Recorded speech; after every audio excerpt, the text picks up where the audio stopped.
What's up, good people? Mark Holmes here, and as always, I want to say thank you all for watching, commenting, subscribing, and being part of the Joe Boo Sports Report. Without you guys, as well as you ladies, you know that this literally does not work. I hope everybody's having a great hump day.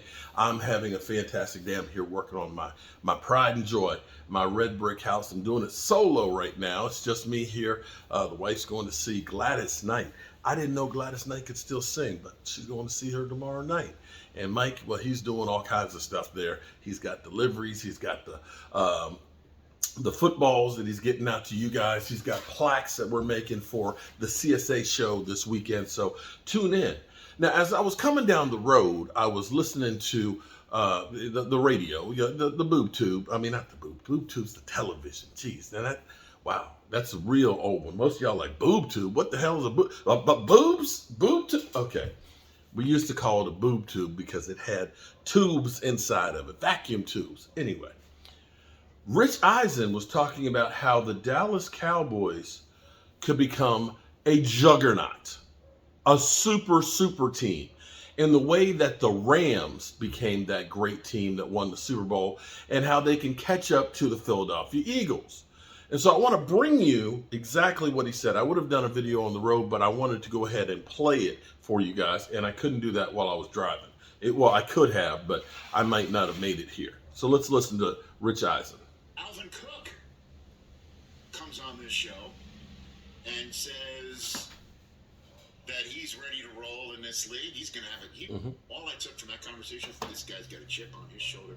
And I just do not understand the devaluation of the running back position in the NFL. I do not get it. It's at some point, somebody like Saquon is going to have to strike a blow. I guess McCaffrey did that a couple of years ago, and all it keeps doing is just going backwards and backwards and backwards. Don't make sense. I guess Derrick Henry's going to have to run the ball down people's throats as a 30-year-old to prove that it can be done. I don't know. Dalvin's out there. Zeke is out there. Leonard Fournette was on this program as well. He's out there. Yeah. Now, one way that Dalvin Cook could somehow improve his standing is if he, like the association, forms a tandem with another free agent and becomes a package deal. Is that what Dalvin Cook is cooking up with DeAndre Hopkins? As Dalvin said this on my buddy Adam Schefter's podcast. Dynamic player like D-Hop. Everybody knows D-Hop is. You know what you're getting out of D-Hop, and you know what he can bring to your roster. It's the same for me. Like, you know it. The film speaks for itself. Like, I don't really got to do too much. Like, talking about who Dalvin Cook and DeAndre Hopkins is. But we haven't talked, and he was one of those guys that I was going to reach out to because, like, I know he got the same mindset as me. Like, we trying to go win. We trying to get on the roster and trying to go contend. So if we can't get up on the same roster and be on the same team, that'll be the beauty of the situation. We know what we're trying to come do and what we bring to the team. So if we end up on the same roster, man, that'll be something epic for NFL. Two things. First of all, Dalvin Cook, I hope he signs somewhere because 9-volt batteries are very expensive. That's true. Except fire alarm. They are true. That's true. There's actually 6 single cells in there. That's how they make it up. House is anything like mine. It is something like the little AA 24 batteries. to reach. It's always the least geographically sound fire alarm that's requiring the 9-volt battery, right? And it always, by the way, would happen at 2:30 in the morning. So at least Dalvin's ahead of the game, unless he and Shefty are zooming at 2:30 in the morning, which I doubt. Okay. That's number one. Okay, number one. I don't know who in the hell is going to be able to afford both Dalvin Cook and DeAndre Hopkins at this stage of the game. I guess you can do whatever you want to do. I guess you do the cat magic to make it happen. But the one team I could think of that would be able to just jump in and make that move,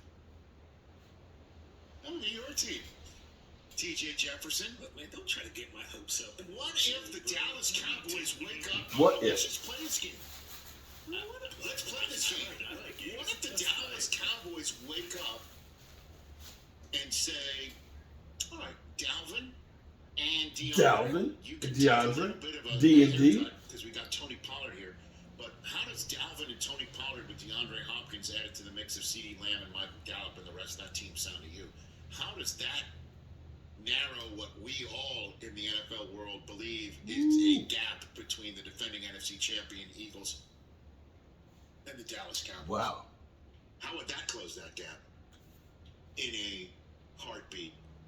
And of course, Philly 500 just posted why we win and they lose. Yeah. But go on. Who else could go ahead and make this package deal for the two of them? And again, I am not looking at salary caps at all. Well, you got to. I know you do, but in this game, why not? Alfred just going to play cares. Sure. Why not? Denver Broncos. How does that get things working for Sean Payton if they sign Dalvin Cook and DeAndre Hopkins on the spot? How does Russ cooking with DeAndre sound to you? How does that work in the AFC West? Sounds like a Michelin restaurant. By the way, I'm going down the list of the teams that I had for the top 5 landing spot for Dalvin Cook. I don't know how that one would work, but this is just a fascinating idea for a running back in this league where everybody's like, great job running for 1,000 yards, 4 straight years. Great job being a perennial Pro Bowler. I understand, you had some issues with your shoulder, and I know that you got that surgically repaired and you're fixed, and you're as healthy as ever, and you're 27. Good luck doing that somewhere else because you're getting paid $11 million, and that's too much for a running back when $11 million is going everywhere for tackles. Every position is a chump change. On a couple of teams, safeties. But no, running Tight backs, ends. we can go get some kid in the 5th, 6th, 7th round to do what you can do for pennies on the dollar. It's economics, Rich. But that's the running back position where everyone's like, screw it, we can find those. You're a dime a dozen. Even though not everybody can run for 1,000 yards for 4 straight years and do what Dalvin Cook has done. This is true. Good luck with that. And I guess we can find out if Alexander Madison, the Vikings are 1,000% in 2023 the laboratory of what's going on at the running back position. 1,000%. Can Alexander Madison do what Dalvin Cook has done? Can he do it? Because the answer to that question will have a lot to do with what the Vikings can do to repeat as NFC North champions. Yeah. Can't wait to see that one play out. All right, so let's think about this for a second. See, at the moment, the Dallas Cowboys have $21 million of cap space, okay? They are working on, at some point, an extension for Dak Prescott, which will free up more capital as well. DeAndre Hopkins has already said that, I'm just looking for a 1-year deal right now, basically to show everybody he can play so we can cash out more later on. Dalvin Cook, he's basically saying, I'm hitching my wagon with this guy. You can bring the two of us in and try and make a run. And looking at this from the standpoint of, I want to win a Super Bowl. So if you're looking at these two guys teaming up and they're saying, hey, you know what? It's about winning. It's about winning. Can we get a team and become a juggernaut and try and make that run to get that Super Bowl? Again, the Cowboys have money that they can use.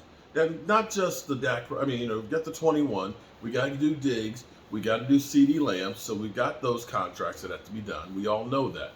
But you get Dak Prescott's done, you got that money. You've got Jordan Lewis money if you wanted to.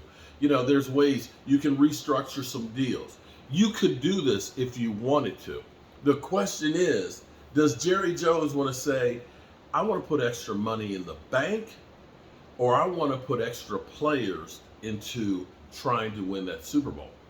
You would have to admit, if you had a rotation of wide receivers, of DeAndre Hopkins in the slot, Cook on the outside, CeeDee Lamb, and you're bringing in Michael Gallup as the 4th wide receiver, and if you have Tony Pollard out there with Deuce Vaughn as well as Dalvin Cook, jeez, that's a lot of firepower.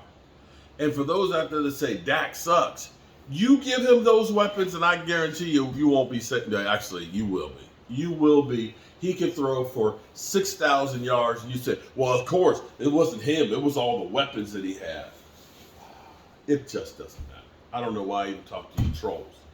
But anyway, I've got work to do. See, I'm here at the Red Brick House. Now check this out. I've only been here for about 3 hours. I've already cut a hole in the floor for the heat and air conditioning system, about to put together some cabinets. Behind me, right there, you're looking at that and you see wood, don't you? You see wood. We're about to go ahead and plaster that wall old style. That's lath on there. Because when I got here, that door that's over there on the floor was in place there. We are closing that sucker up and gonna make that into a closet. That's the kind of stuff we do here. We're doing old school on a 204-year-old house, and it looks good. And tonight, the fireside chat. Oh my God. You don't want to, I got something special here at the Red Brick House for the fireside chat. You don't want to miss it. So make sure you come here. You come here. You come in hungry, you go home fed. I'll see you guys later. Peace.